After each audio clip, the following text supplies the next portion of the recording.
Hey everyone, welcome back to Corporate Decoder.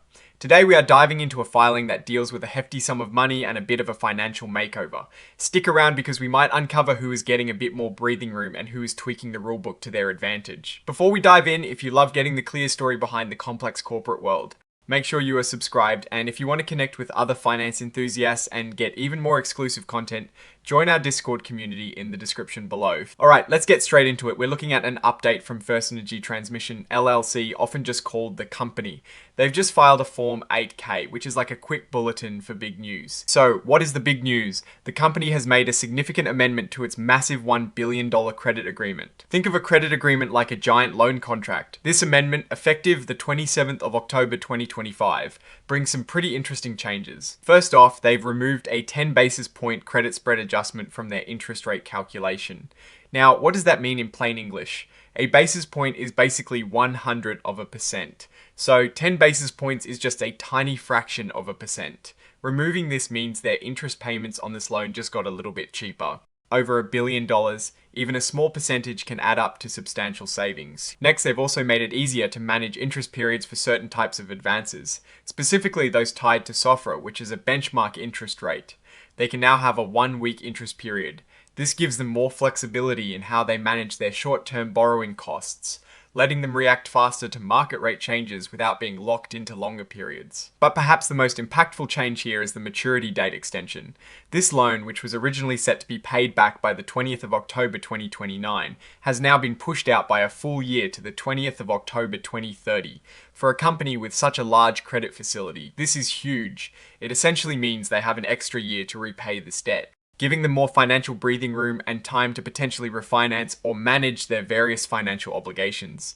This is like getting an extension on a massive bill, allowing more time to plan and execute. Now, it is not just the main company. Some of its subsidiaries, American Transmission Systems, Incorporated Mid-Atlantic Interstate Transmission, LLC, and Trans-Allegheny Interstate Line Company are also involved. Collectively, they're referred to as the FET subsidiaries. They've also gone through a similar process, amending their own $850 million credit agreement. This FET subsidiaries amendment also includes removing a 10 basis point credit spread adjustment and allowing for that 1-week interest period based on SOFR.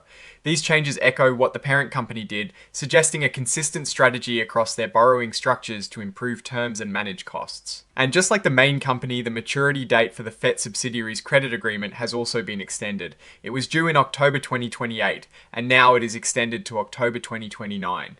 This means the group as a whole has gained significant extensions on substantial debt, which is generally a positive sign for their financial flexibility and stability.